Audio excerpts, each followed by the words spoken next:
Hello everyone and welcome in our blog for today. As you can see in our previous videos, we are going to talk about positive parenting process. In this lesson for today, we are going to talk about guidelines during baby development. In this case, you need to create a guideline routine for your babies in 5 previous and major tips. For more information about the guidelines important, just continue my lesson for today. Hello everyone and welcome in our blog for today. As you can see in our previous videos, we are talking about positive parenting process and how to be very successful parent in our life. Today we are talking about positive parenting guideline, about eating behavior guidelines for special toddler diets, dressing behavior guidelines, toilet training guidelines. Positive parenting, for example, is a process helping the child and adolescent to grow and develop in an atmosphere of love and understanding. It is not permissive. It is based on acceptance and effective discipline. It aids the learning process of the child by the use of effective discipline.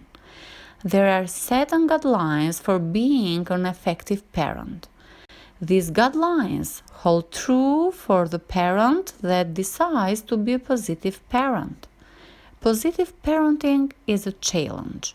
The result of being a positive parent is to have a child that has a greater capability of becoming an effective, independent, and capable adult. Positive guidelines for living with your child include coach them being good, frequently monitor your child, let them help you, listen to your child. Every child has a special time to be heard. Discipline is enforcement of discipline should be as matter of fact as possible. Lectures belong in lecture halls, not in homes. Talking with your child is important. Show brave sympathy when you discipline, but don't give in. Positive guidelines for living with children include also: it is important to show your child or children that you can handle problem situations without losing your cool. Be a parent, not a martyr. Find a good babysitter, not as an escape but as a breather. Parents are teachers. What you do is much more important than what you say. It is very important. Keep in mind this phrase. Eating behavior guidelines for toddlers with special needs. The goal is to teach your child how to enjoy meals with his or her family while maintaining adequate weight gains. In order to do this, you will have to follow very specific procedures. You have to understand that your child will not eat if she or he is not hungry, or if you offer him or her too much food at any one meal. The 3 basic parts of this program are management of your child's eating behavior, offering of specific foods, follow the problem for 1 month. Eating behavior guidelines for toddlers with special needs include also: it is extremely important that you follow these procedures for every bite of food that your child takes for at least the next month.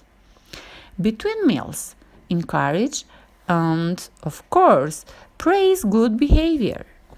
She or he sees that your child participates in active play. In order to give your child a good appetite, he or she must get an adequate amount of exercise. If he or she is not hungry, then he or she will not eat. Exercise is one of the main ways to help to give your child a good appetite. Offer only nutritious snacks such as fruit. Do not give any food or liquids during the hour prior to a meal. Mealtime is very important for the children's appetite. Mealtimes should be as pleasant as possible family times. The meal should not start until the child is quiet. Begin the meal by praising your child for sitting quietly. Offer only nutritious food. Follow the meal plans prescribed by your nutritionists. Do not offer foods that are not on the plan without discussing it with the nutritionists. Separate each food item on a plate or use a sectioned dish. Do not allow any play or games during the meal or snacks. Fasten the high chair strap to keep your child in place. During your mealtime, do not allow your child to feed himself/herself until the feeding problem is under control. Choose a preferred food for the first bite offered. The length of the meal should be no longer than 30 minutes. Do not place food on the tray on the high chair until your child is consistently accepting all of the food offered. Instead, place a chair or table beside you and put the food on it.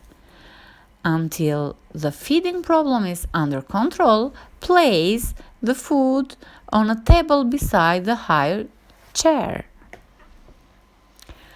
Praise your child's good behavior throughout the meal. Touch your child after each bite that has been eaten correctly. If your child turns his/her head away, closes his or her mouth, or pushes the spoon away, say no and turn away until your child has been quiet for 1 minute. If your child throws up, wait for a full minute of quiet before cleaning it up. And the meal within 30 minutes with a bite of the item that she or he likes. If the child is taking insulin injections, talk with your doctor as to how much to decrease the insulin dose until the child is eating correctly. Key points in this subject are: mealtimes should be as pleasant as possible. Discuss things that you know with interest the child. Start by giving your child very small portions. Praise your child for eating correctly. Also, dressing behavior guidelines is very important for your child behavior. Poking and stealing. Poking and stealing are not completed a task within a responsible time. Determine that the child has learned the skill to dress himself or herself. Teach your child a morning routine. Suggest routine. Get up, go to the bathroom, wash face, hands and teeth, get dressed, make the bed, eat breakfast. It is very important that your child to eat breakfast every day. Dressing behavior guidelines is very important to start a timer at the beginning of the routine, 30 minutes, or at the start of getting dressed, 20 minutes. Frequently praise the child for dressing. Ignore stealing, don't nag. Use the time out chair for each tantrum. The child is not to eat or have the TV on until being completely dressed. Check on your child every 2 to 5 minutes. Breakfast should be ready after the 20 minutes dressing time. Dressing behavior guidelines is important because remember to praise any good dressing behavior often. If your child is completely dressed by the time the timer rings, praise the behavior and have the child go eat breakfast. Reward her or him with 10 to 15 minutes for your time doing whatever he or she would like to do. Play a game, read a story, etc. After he or she gets home from school or immediately if your child is preschooled. Reward your child with special time after school or for preschooled immediately. If your child is not finished dressing when the time goes off or is not finished by 5 to 10 minutes before time to leave, dress the child. Do not talk, expect to give instructions. Also, guidelines for problems in public place are very important in your child behavior. Start your child's education into stores and restaurants by training trips. Trips should be not longer than 15 minutes. Choose a time when the store or restaurant is not very busy. Trips should be made for teaching, not shopping or eating. Rules should be started before leaving to hours or apartments. Rules should be restated immediately before entering the training area. Some suggested rules include stay with mom or dad, do not walk away alone, do not pick up or touch things without permission from mom or dad. Nothing will be purchased to the trip. Price your child's behavior often at least once every minute or two. Example, you are staying right next to mommy. Maintain frequent physical contact with your child every minute or two. Example, touch him or her gently on the back. Roll up his or her hair or give him or her a hug. Include your child in the store as much as possible. Example, have him or her get groceries for you or place groceries in the chart for you, saying please and thank you when it is appropriate. Teach your child what you are doing. Example, mommy is going to make sloppy joes with this meat. You really like sloppy joes, don't you? It is a good example to communicate with your child. Toilet training guidelines is very important too because your baby needs to be guidelines about the toilet habits. Long before training is begun, parents can teach readiness skills in a graduated fashion such as dressing. Children can also be taught to follow 1 and 2 stage directions and appropriate language about toileting. The understanding and expression of language greatly facilitates the training process. Training should probably not begin before a child is 24 months of age. Children over 24 months of age are more easily and quickly trained than children under 24 months. The efforts necessary to train a younger child cancel out any potential benefit and may create unnecessary conflicts. Children learn much by observing and imitating their parents. Children can occasionally accompany their parents of the bathroom. Parents can use their own preferred toileting vocabulary to describe the elimination process. The child will begin to associate his own elimination process with the appropriate location for that process to occur. Children should not be required to sit on the potty for extended periods of time. 5 to 10 minutes is sufficient. Adults do not eliminate on command, and this should not be expected of children.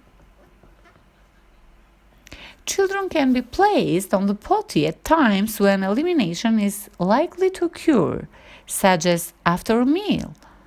As much as possible, the training process needs to be pleasant for both children and parents. Physical punishment definitely has no place in the training process. Punishment does not teach, and resulting negative side effects can create unnecessary parent-child conflicts. Praise for appropriate toileting can help to motivate the child. Another guideline, very important during the baby behavior process, is bedtime problems.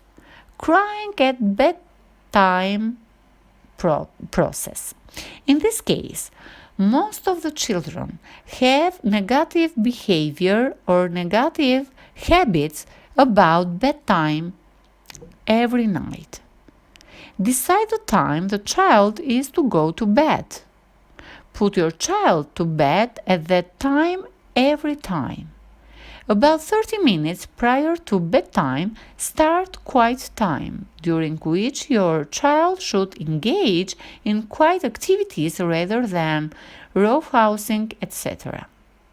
Have regular bedtime routines, bedtime story, drinks, kisses, bathroom, etc. Tell your child good night and that you will see them in the morning.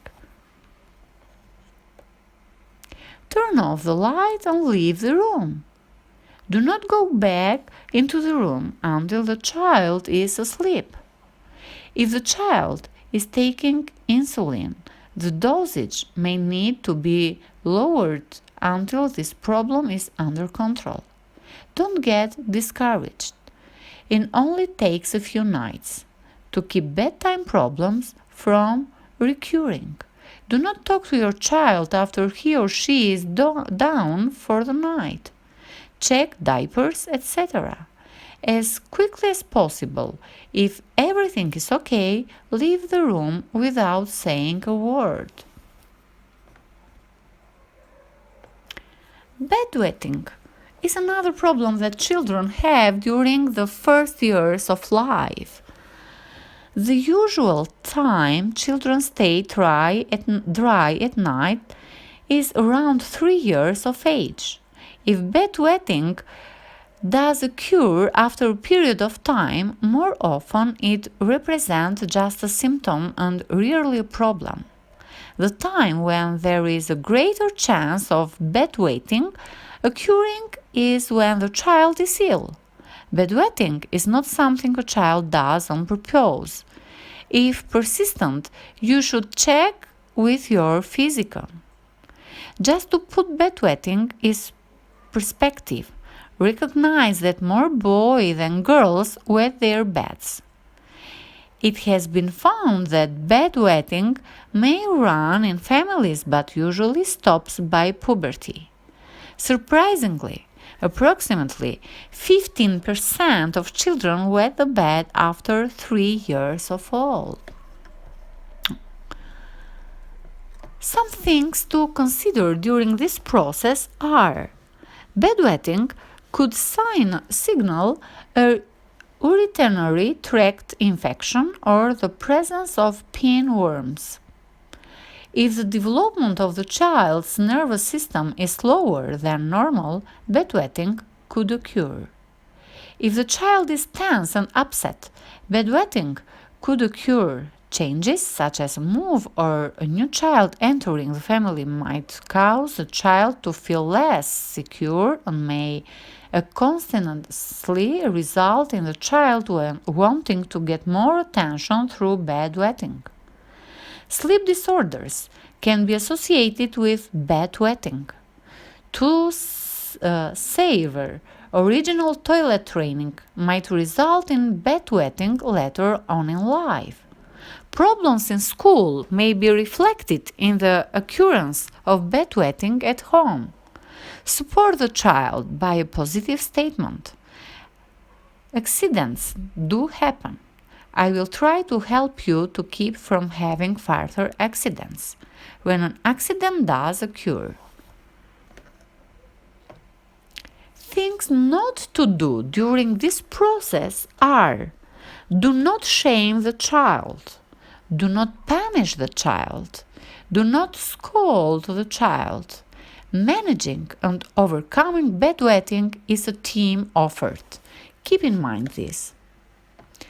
In the next lesson, I'm going to talk about making your own baby's food, how to make your own baby's food, the healthy recipes and first baby feeding, nutrition recipes that will help you and your baby learn to eat and love a variety of solid food. It is very important, the nutrition part during the baby's feeding. Thank you for your attention, and I invite you to continue to follow me in the other lesson. Bye bye for today.